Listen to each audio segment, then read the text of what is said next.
এবারে আমরা যে খবরের দিকে নজর রাখবো, একদিকে যখন হেভিওয়েট নেতৃত্বরা একের পর এক বিধানসভা নির্বাচন এলাকায় বিধানসভা এলাকাগুলিতে তারা প্রচার পর্ব সারতে শুরু করেছেন, আর সেখানেই সবচেয়ে গুরুত্বপূর্ণ এই ভবানীপুর। কারণ কি?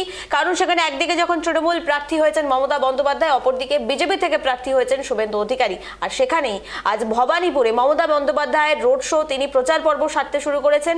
আর সেখানেই উপস্থিত রয়েছেন এবার কৃষ্ণ কল্যাণী, তিনিও মমতা বন্দ্যোপাধ্যায়ের হয়ে প্রচার পর্ব সারছেন এবং ঠিক কি বক্তব্য দিচ্ছেন নজর রাখবো সেদিকেই।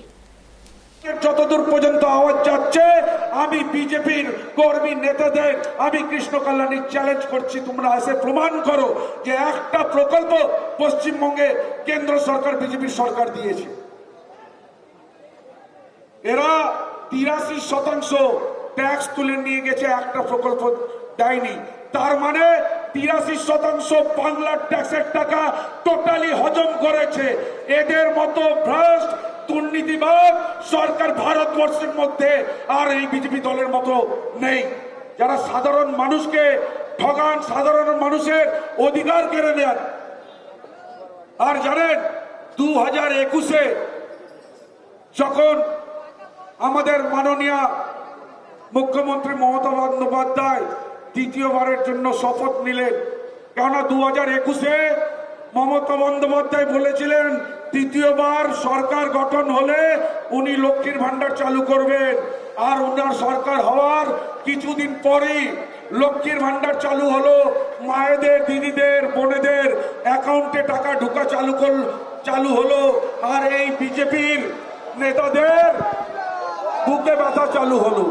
এদের বিজেপির 18 জন সাংসদ ছিলেন, 18 জন সাংসদ দল বেঁধে দিল্লি চলে গেলেন। আর দিল্লি তাদের আকাদের বললেন যে মমতা বন্দ্যোপাধ্যায় পশ্চিমবঙ্গে লক্ষ্মীর ভান্ডার চালু করে দিয়েছেন, মায়েদের, দিদিদের অ্যাকাউন্টে টাকা ঢোকা চালু হয়ে গেছে, পশ্চিমবঙ্গে আর আমরা রাজনীতি করতে পারবো না, মায়েদের, দিদিদের হৃদয়ে মমতা বন্দ্যোপাধ্যায় বিরাজ করছে। তখন তাদের আকারা জিজ্ঞাসা করলো কি করতে হবে, তখন তারা বলল পশ্চিমবঙ্গের সব প্রকল্প বন্ধ করে দিন, সব টাকা আটকে দিন। সেই সময় 2021 থেকে পশ্চিমবঙ্গে তখন বকেয়া ছিল 45,000 কোটি টাকা, আজকে সেটা জমতে জমতে 2 লক্ষ কোটি টাকা হয়ে গেছে। তারা শোধ প্রতিশোধের রাজনীতিতে মেতে গিয়েছে, কিন্তু দেখুন লক্ষ্মীর ভান্ডার বন্ধ করাতে পারেনি। যে লক্ষ্মীর ভান্ডার 500 ছিল আজকে তার 1500 হয়ে গেল। তারা ভোট আসলেই উড়ে গিয়ে জুড়ে আসেন আর ধর্মের সুরসুরি দেন। আমি হিন্দু ভাইদের, বোনেদের বলবো, ইনাদের ধর্মের সুরসুরিতে আপনারা ঝাঁসায় পা দিবেন না। কেননা আমি দায়িত্ব নিয়ে বলছি, এই যে বিজেপি হিন্দু চিন্তাধারার বিপরীতে কাজ করেন, তারা হিন্দু চিন্তাধারার হিতের কাজ করেন না। আপনারা বলুন পশ্চিমবঙ্গে কোন হিন্দু ধর্মের মন্দির নির্মাণ করেছে?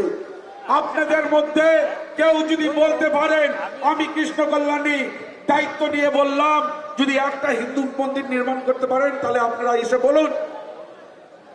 একটা হিন্দু মন্দিরের নির্মাণ করেনি, আমাদের সরকার করেছে। দীঘাতে যান, জগন্নাথ ধাম করে দিয়েছে, কালীঘাটে দক্ষিণেশ্বরে স্কাইওয়াক করে দিয়েছেন, শিলিগুড়িতে কিছুদিন আগে মহাকাল মন্দিরের সূচনা করলেন। আর আপনারা দেখুন আমাদের পশ্চিম বাংলায় দুর্গাপুজো হয়, কালী পুজো হয়, ছট পুজো হয়, জগদ্ধাত্রী পুজো হয়, বাসন্তী পুজো হয়। এদের সরকার একটা পুজো কমিটিকে অনুদান দিয়েছে? একটা পুজো কমিটিকে অনুদান দিয়েছে বলতে পারবেন? বলতে পারবেন না। এনারা কোনো প্রকল্প দেননি, বাংলার লোককে কোনো হিন্দু ধর্মের মন্দির নির্মাণ করেননি, আর পুরো পূজা কমিটিকে অনুদানও দেননি। আমাদের সরকার দিয়েছে। দুর্গাপূজার প্রত্যেকটা কমিটিকে 1,10,000 টাকা দিয়েছে। এদের মুখে হিন্দুত্বর কথা শোভা যায় না। আজকে এরা যখন সরকারে আসেনি তখন ভারতবর্ষ গোমাংসর বিদেশের রপ্তানিতে 9 নম্বরে ছিল, আর আজকে গোমাংসের রপ্তানিতে ভারতবর্ষ 1 নম্বরে। আর ওই গোমাংস ব্যবসায়ীদের কাছে ইলেকট্রাল বন্ডে 250 কোটি টাকা তারা চাঁদা নিয়েছে। আজকে ভুলে গেলেন ওই দিন যেদিন পেহেলগাঁওয়ে আতঙ্কবাদী হামলা হলো, আর টার্গেট করে ২৬ জনকে গুলি মেরে হত্যা করে ফেলা হলো।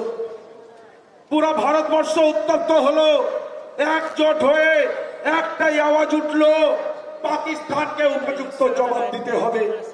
আমাদের সেনারা পাকিস্তানের উপর তীব্র হামলা চালালো। আর তখন মনে হলো পিওকে পাক অকুপাই কাশ্মীর আমরা হয়তো ফিরে পাবো, কিন্তু আমরা কি দেখলাম? আমেরিকার প্রেসিডেন্ট ডোনাল্ড ট্রাম্প সিজ ফায়ার ঘোষণা করলেন, যুদ্ধবিরতি, আর আমাদের প্রধানমন্ত্রী চুপ। এখন ইরান ইসরায়েলের সাথে যুদ্ধ লেগেছে, আমাদের সাথে কোনো লেনাদেনা নেই, কিন্তু আমরা দেখলাম আমেরিকার প্রেসিডেন্ট ডোনাল্ড ট্রাম্প বললেন ভারত ইরান থেকে রাশিয়া থেকে তেল কিনতে পারবে না, আমাদের প্রধানমন্ত্রী কি চুপ। তারপর 2 দিন পর আবার ফরমান জারি করলেন, বললেন 30 দিনের লাইসেন্স দিলাম, 30 দিন অবধি কিনতে পারবেন, তারপর কিনতে পারবেন না, আমাদের প্রধানমন্ত্রী কি চুপ। আজকে যদি আপনাদেরকে বলা হয় আপনি নিজের বাড়ির পাশের দোকান থেকে কোনো জিনিস কিনতে পারবে না, একমাত্র ওই দূরের দোকান থেকে আপনাকে জিনিস কিনতে হবে, আপনি দর মোলাই করতে পারবেন না, কোয়ালিটি যাচাই করতে পারবেন না, তাহলে আপনারা বলুন স্বাধীন না পরাধীন? ৭৯ বছর আগে আমরা ইংরেজদের কাছে 200 বছরের জন্য পরাধীন হয়েছি বন্ধুগণ। এবার যে হিসাবে ভারতবর্ষ এগোচ্ছে, আমাদের ভয় হচ্ছে যে আমরা আবার আমেরিকার কাছে পরাধীন না হয়ে যাই। আজকে অমিত শাহ, নরেন্দ্র মোদী টেলি প্যাসেঞ্জার গিরি করে আসছেন বাংলায় ভোট চাওয়ার জন্য। আমি তাদেরকে কিংবা বিজেপির কোন নেতাকে আমি কৃষ্ণ কল্যাণী চ্যালেঞ্জ করছি, বিজেপিকে ভোট দেওয়ার একটা লজিক কারণ বলো। তোমরা বাংলার ক্ষমতার দখলে কথা চিন্তা করছো, তোমরা শুধু একটা কারণ বলো কেন বাংলার জনগণ তোমাদেরকে ভোট দিবে। তোমরা বাংলার সংস্কৃতি বুঝো না, বাংলার কালচারটাকে বুঝো না।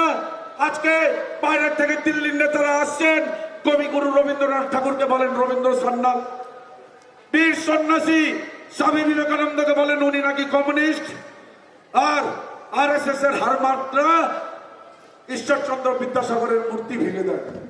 আর আমাদের যুব ভাইরা যারা বিজেপি পরিচালিত রাজ্যতে কাজ করতে যাচ্ছে, বাংলা ভাষায় কথা বললে তাদের উপর অত্যাচার, উৎপীড়ন, তাদেরকে মেরে ফেলার ষড়যন্ত্র করছে। এরা করবে বাংলা দখল।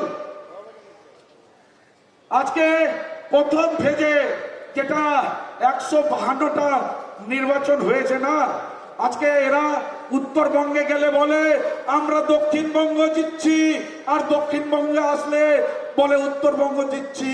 এরা শুধু মিথ্যা বলে, মিথ্যা ছাড়া কিছু বলে না। এদের কথা বিশ্বাস করবেন না।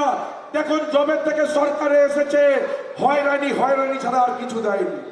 নোটবন্দি করে হয়রানি, তারপর আধার কার্ড লিঙ্ক করার হয়রানি, এখন এসআইআর করে হয়রানি।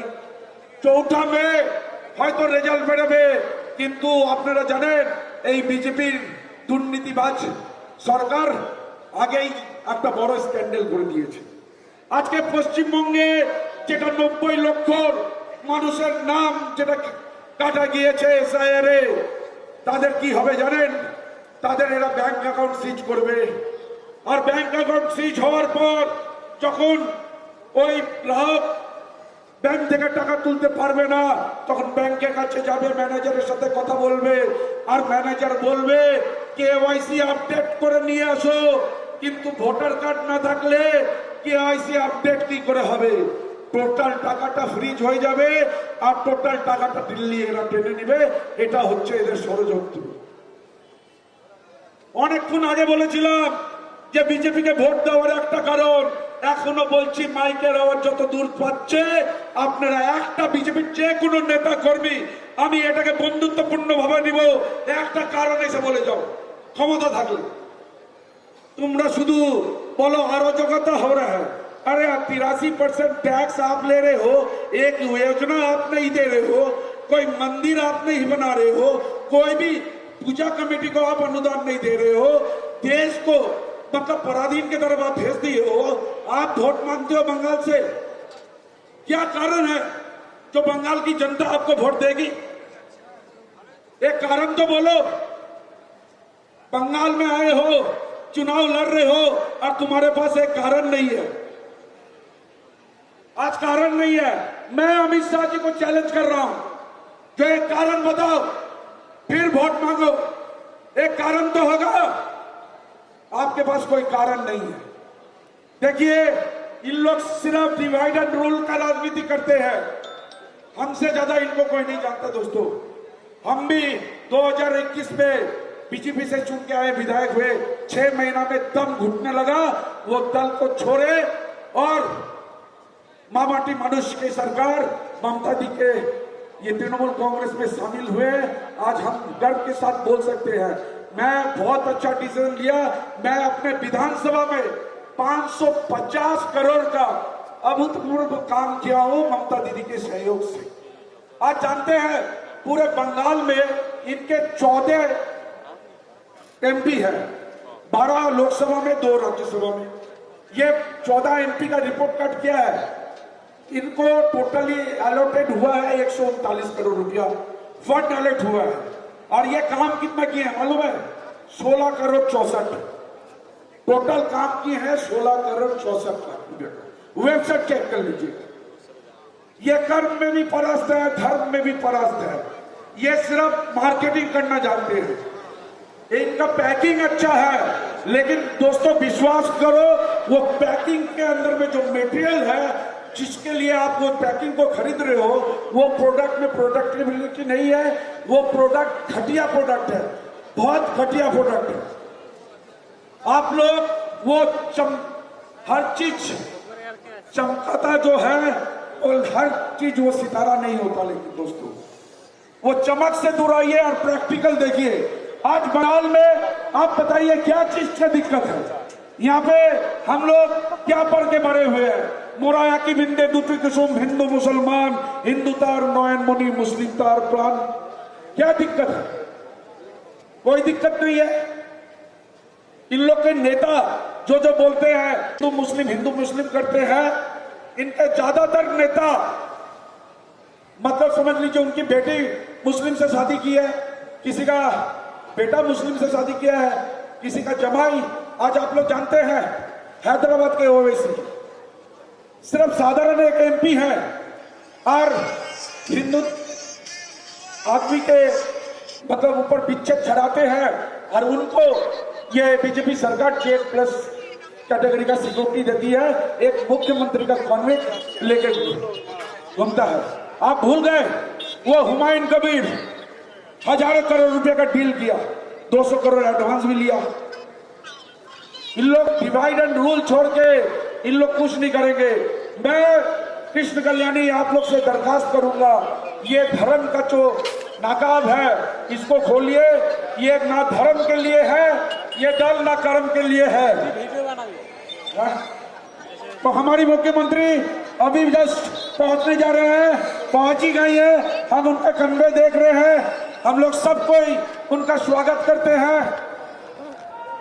ममता दीदी स्वागतम, स्वागतम स्वागत, ममता दीदी स्वागतम, ममता दीदी स्वागतम, ममता दीदी